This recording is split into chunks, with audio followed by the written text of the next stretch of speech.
Hi guys, welcome back to my channel. जो लोग मेरे चैनल पे फर्स्ट टाइम आए हैं और जो लोग मेरी वीडियो फर्स्ट टाइम देख रहे हैं, I would like to tell you all that my name is Nancy Kaushik and I have cleared both paper of CTET, that is paper 1 and paper 2 in my first year of B.Ed, both at the same time and in my first attempt.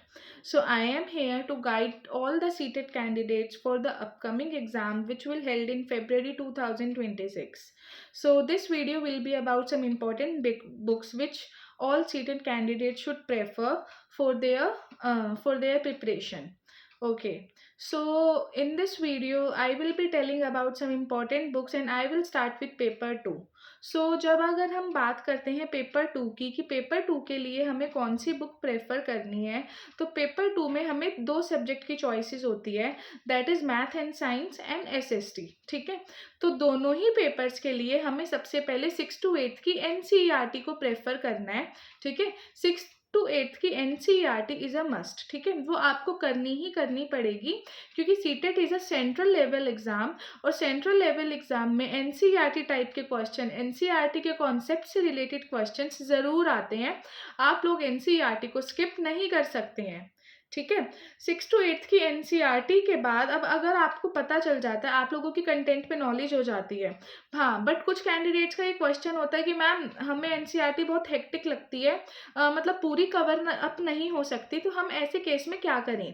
तो उस case के लिए मैंने NCERT के कुछ important topics की video बनाई थी जो सीटेट के पेपर में मोस्ट मार्क्स कैरिंग टॉपिक्स हैं। ठीक है, तो आप लोग क्या कर सकते हैं, अगर आपके पास टाइम कम है, अगर आप लोग इतना नहीं पढ़ सकते हैं, सारी एनसीईआरटी कवर अप नहीं कर सकते हैं 6 to 8 की, तो आप सिर्फ वो इम्पॉर्टेंट टॉपिक्स कर सकते हैं। और अगर आप वो सिर्फ इम्पॉर्टेंट टॉपिक्स कर लेंगे तो भी आप पेपर क्लियर कर लेंगे, तो भी आपकी मतलब हाफ से भी ज़्यादा एनसीईआरटी आपकी कवर अप हो जाएगी। तो इम्पॉर्टेंट टॉपिक्स करने से आपका टाइम भी बचेगा। See we don't have to master in the subject, हमें मास्टर नहीं करना है, we just have to score good marks in our CTET paper. So यही हमारा मेन मोटिव है। तो हम अगर इम्पॉर्टेंट चीज़ों को लेकर चले तो वही हमारे लिए बेटर रहेगा, हमें सब कुछ करने की और सब कुछ पढ़ने की नीड नहीं है। ठीक है, तो अब ये तो बात हो गई एनसीईआरटी की और मैंने इम्पॉर्टेंट टॉपिक्स के बारे में भी बता दिया है। ठीक है, I will share the link in description, आप लोग वहाँ से मेरी वो इम्पॉर्टेंट टॉपिक्स की वीडियो देख सकते हैं। ठीक है, अब हम बात करते हैं इम्पॉर्टेंट टॉपिक्स की बात तो हो गई है, एनसीईआरटी की बात हो गई है। अब हम बात करते हैं, अब हमें कंटेंट तो पता चल गया है क्या क्या आने वाला है और हमने वो पढ़ भी लिया है, पर क्वेश्चन में अब जो पेपर में जो क्वेश्चन का पैटर्न है वो कैसे आएगा, वो पता करने के लिए हमें क्या करना है, उसके लिए हमें पीवाईक्यूज करने हैं। ठीक है, पीवाईक्यूज मैंने अपनी इससे पहले वीडियो में बताया था कि पीवाईक्यूज आर मस्ट, पीवाईक्यूज आप लोगों को करने ही करने होंगे। तो पीवाईक्यूज के लिए आप लोगों को कौन सी बुक प्रेफर करनी है, कौन सी बुक बेस्ट रहेगी? तो see I was checking out some books. ठीक है, मैंने कुछ बुक्स को थॉरोली पढ़ा।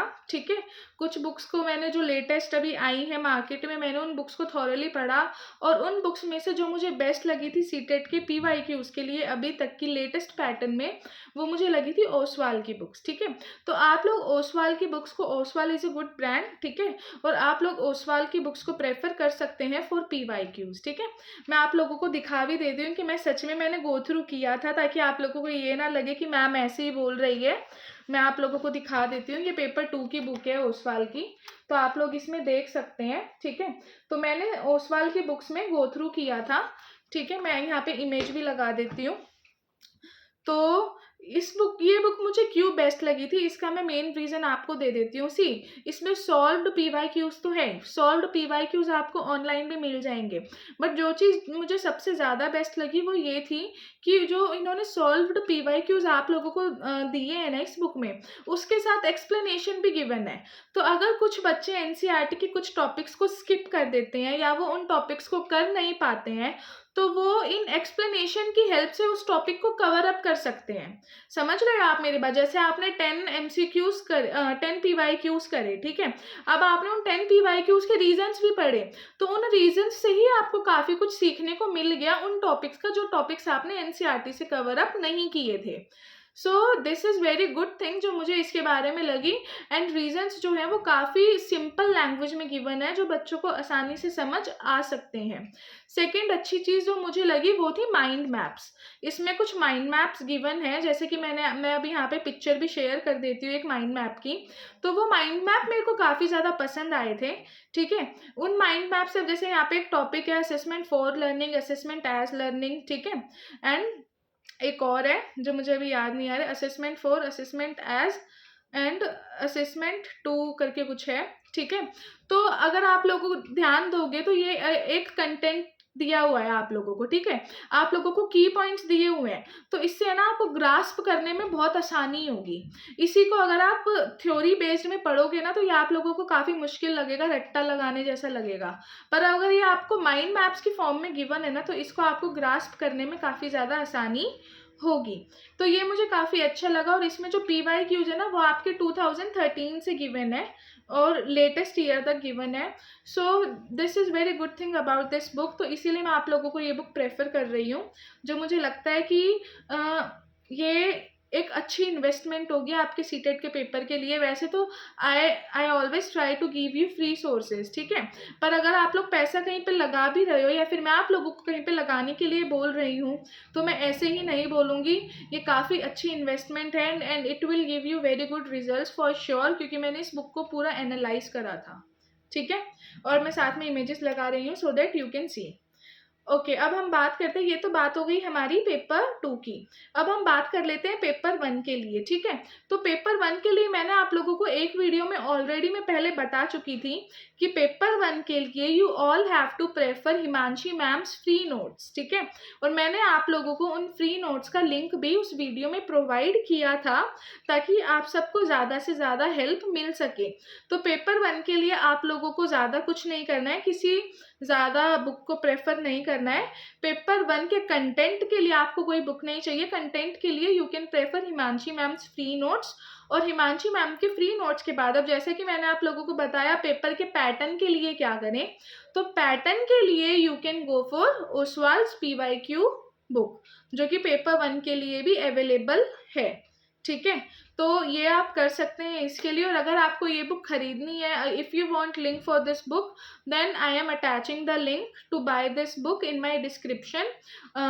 You can buy from there. और अगर आप लोगों को ये डिस्काउंट में चाहिए तो I am attaching my coupon code as well here. तो आप इस कूपन कोड की हेल्प से आपको ये बुक डिस्काउंटेड प्राइस में मिल जाएगी फॉर श्योर। मतलब आप खरीदेंगे मेरे बताए हुए लिंक से और कूपन कोड को लगा के तो आपको ये बुक मिल जाएगी डिस्काउंटेड प्राइस में। ओके, सो ये बात हो गई हमारी अच्छा PYQ है ना, आप लोगों को एक और चीज़ में हेल्प करते हैं। जो कुछ कैंडिडेट्स के क्वेश्चंस थे कि मैम कॉम्प्रीहेंशन कैसे करें, कॉम्प्रीहेंशन कैसे करें। मैं बहुत बार अपने वीडियोस में ये चीज़ बोल चुकी हूँ।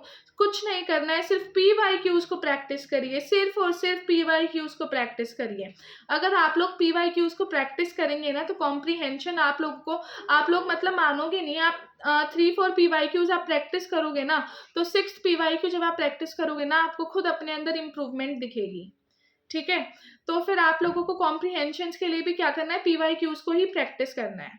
Okay, so this is it for today and I hope you all will like this video. अगर आप लोगों को ये वीडियो हेल्पफुल लगे then please like, share and subscribe my channel.